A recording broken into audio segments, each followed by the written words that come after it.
जरा सोचिए, साल है 2026, महीना है मार्च का। एक जंग छिड़ती है जो दुनिया में ताकत के समीकरण को हमेशा के लिए बदलने वाली है।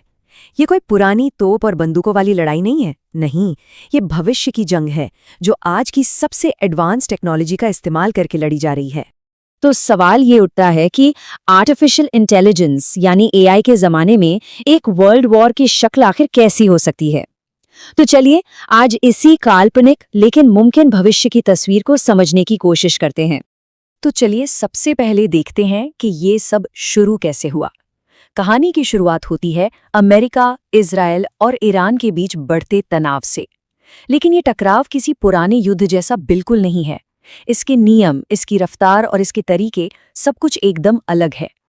देखिए, जंग शुरू होने के पहले ही हफ्ते में हालात कितनी तेजी से बिगड़ते हैं। सिर्फ चौथे दिन एक अमेरिकी सबमरीन हिंद महासागर में एक ईरानी जंगी जहाज को डुबो देती है और 7वें दिन तक इजराइल तेहरान में बने एक सीक्रेट अंडरग्राउंड कमांड सेंटर पर बम बरसाकर उसे तबाह कर देता है। और ये तो बस एक शुरुआत थी। तो अब बात करते हैं इस विश्लेषण के सबसे दिलचस्प हिस्से की, वो हथियार और टेक्नोलॉजी जो इस जंग की असली पहचान है। यहाँ पारंपरिक बमों से लेकर भविष्य की एआई सिस्टम तक सब कुछ मैदान में उतारा गया है। ईरान एक बहुत ही विवादास्पद हथियार का इस्तेमाल करता है, क्लस्टर बम। सोचकर देखिए, एक बड़ा बम जो हवा में फटता है और फिर सैकड़ों छोटे छोटे बम एक पूरे फुटबॉल के मैदान जितने बड़े इलाके में फैल जाते हैं।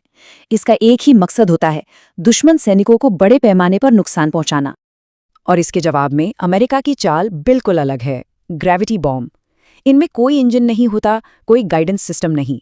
इन्हें बस एक फाइटर जेट से गिरा दिया जाता है और गुरुत्वाकर्षण अपना काम करता है।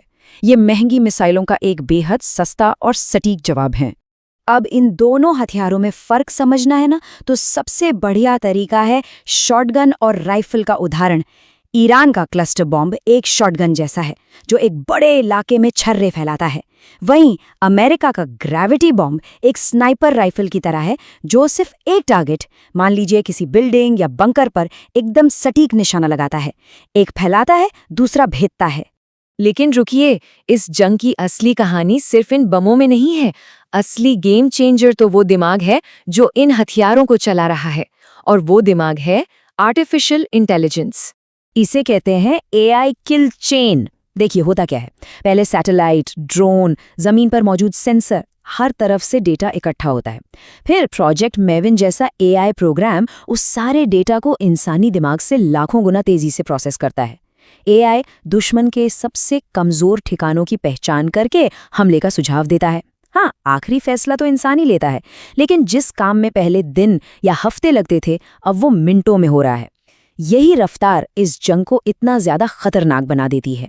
और ये स्लाइड ये दिखाती है कि जंग की इकोनॉमिक्स कैसे पूरी तरह बदल चुकी है।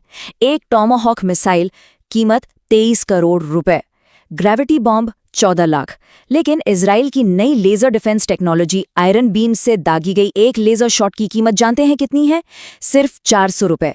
जरा सोचिए, एक पिज्जा की कीमत में 23 करोड़ की मिसाइल को हवा में ही जलाकर राख कर दिया जाता है। लेकिन देखिए, जंग की कीमत सिर्फ मिसाइलों और बमों में नहीं चुकाई जाती। इसकी असली कीमत पूरी दुनिया को अपनी अर्थव्यवस्था और राजनीति से चुकानी पड़ती है, चाहे वो जंग में शामिल हो या ना हो। ये आंकड़ा देखिए, जंग शुरू होने के महज 4 दिनों के अंदर भारतीय शेयर बाजार से 14 लाख करोड़ रुपए साफ हो गए। ये दिखाता है कि हजारों किलोमीटर दूर हो रही एक लड़ाई का असर सीधे सीधे हम सबकी जेब पर कैसे पड़ता है। अब ऐसे ग्लोबल संकट के बीच भारत अपनी ऊर्जा जरूरतों को पूरा करने के लिए एक बहुत अहम कदम उठाता है। ये चार्ट दिखाता है कि तमाम अंतर्राष्ट्रीय दबाव के बावजूद भारत ने अपनी अर्थव्यवस्था को चलाने के लिए रूस से सस्ता कच्चा तेल खरीदना जारी रखा। अच्छा, भारत ऐसा कर कैसे पाया? इसका जवाब है सामरिक स्वायत्तता की नीति।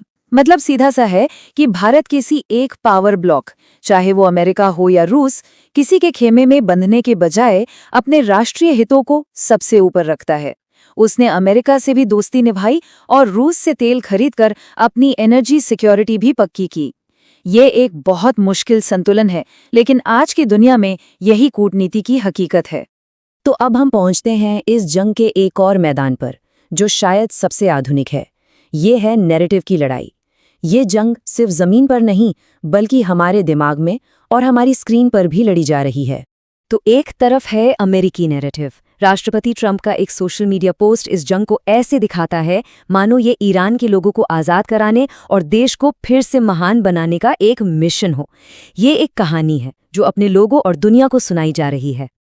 और फिर बिल्कुल इसके उलट दूसरी तरफ है ईरान का नैरेटिव, जो जवाबी कार्रवाई और बदला लेने की बात करता है। खामेनेई का अकाउंट इसे एक हमले के जवाब के तौर पर दिखाता है और भारी कीमत चुकाने की धमकी देता है। ये दो कहानियों की एक सीधी टक्कर है। और जब ये दोनों नैरेटिव मीडिया के रास्ते हम तक पहुंचते हैं तो उसका नतीजा क्या होता है? अक्सर सिर्फ एक शब्द, घबराहट।